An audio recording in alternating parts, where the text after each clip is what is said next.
అందరికీ నమస్తే. ఇవాల్టి కథ నీ విలువ ఎంత. అనగనగా రామాపురం అనే గ్రామంలో రామయ్య అనే వ్యక్తి ఉండేవాడు. అతని మనవడి పేరు రాము. అతను చాలా చురుకైన వాడు. కానీ అప్పుడప్పుడు నా విలువ ఏమిటి, నేనెందుకు పుట్టాను అని ఆలోచిస్తూ ఉండేవాడు. ఒకరోజు అతను తన తాతయ్య అయిన రామయ్య దగ్గరకు వెళ్ళి, తాతయ్య, నా విలువ ఏమిటో మీకు తెలుసా అని అడిగాడు. అప్పుడు రామయ్య నవ్వి రాము చేతిలో ఒక మెరిసే నీలిరంగు రాయిని పెట్టాడు. రాము, ఈ రాయిని తీసుకొని బజారుకు వెళ్ళు. ఎవరైనా దీని ధర అడిగితే ఏమీ మాట్లాడకుండా కేవలం 2,000 చూపించు, కానీ దీన్ని ఎవ్వరికీ అమ్మొద్దు అని చెప్పారు. రాము ఆశ్చర్యపోతూ సరేనని బయలుదేరతాడు. రాము మార్కెట్కి వెళ్ళిన తర్వాత మొదటగా ఒక పండ్లు వ్యాపారం చేసే ఆయన దగ్గరికి వెళ్తాడు. ఆ వ్యాపారి మెరిసే రాయిని చూసి ఆకర్షితుడవుతాడు. ఆయనకి ఆ రాయి చాలా బాగా నచ్చుతుంది. అబ్బాయి, ఈ రాయి చాలా బాగుంది, దీని ధర ఎంత అని అడిగాడు. రామయ్య చెప్పినట్టుగా రాము ఏమీ మాట్లాడకుండా కేవలం తన 2,000 చూపించాడు.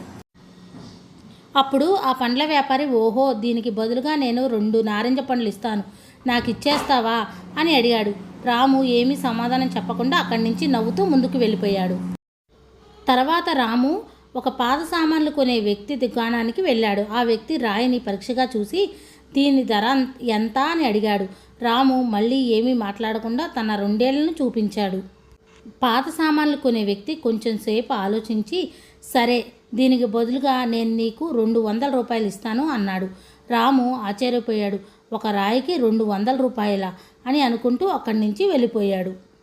ఆ తర్వాత రాము ఒక పెద్ద నగల దుకాణానికి వెళ్ళాడు. అక్కడ రంగురంగుల బంగారు ఆభరణాలు ఉన్నాయి. రాము ఆ నీలిరంగు రాయిని దుకాణ యజమానికి చూపించాడు. ఆ యజమాని రాయిని చూడగానే కళ్ళు పెద్దవిగా చేసి చూశాడు.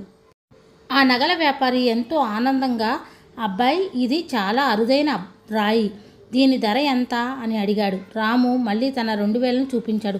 2,00,000 రూపాయల, సరే, నేను కొంటాను అని ఆ వ్యాపారి అన్నాడు. రాముకి నోట మాట రాలేదు.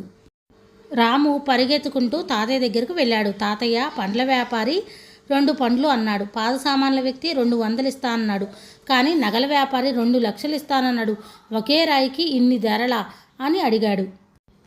తన తాతయ్య అయిన రామయ్య రాము వైపు చూస్తూ, చూడు రాము, నీ విలువ కూడా ఇంతే. నువ్వు ఎవరితో ఉన్నావు, నిన్నెవరు గుర్తిస్తున్నారు అనే దానిపై నీ విలువ ఆధారపడి ఉంటుంది. కొందరు నిన్ను తక్కువగా చూడొచ్చు, కానీ నీ గొప్పతనాన్ని గుర్తించే వారికి నువ్వు ఒక వెలకట్టలేని రత్నానివి అని చెప్పారు. రాముకి తన విలువ ఏమిటో అర్థమవుతుంది. ఇది ఇవాల్టి కథ. కథపై మీ అభిప్రాయాన్ని కామెంట్ రూపంలో తెలియజేయండి. మన ఛానల్ని ఫస్ట్ టైం చూస్తున్నట్టయితే సబ్స్క్రైబ్ చేసుకోండి. Thank you for watching. Bye అండి.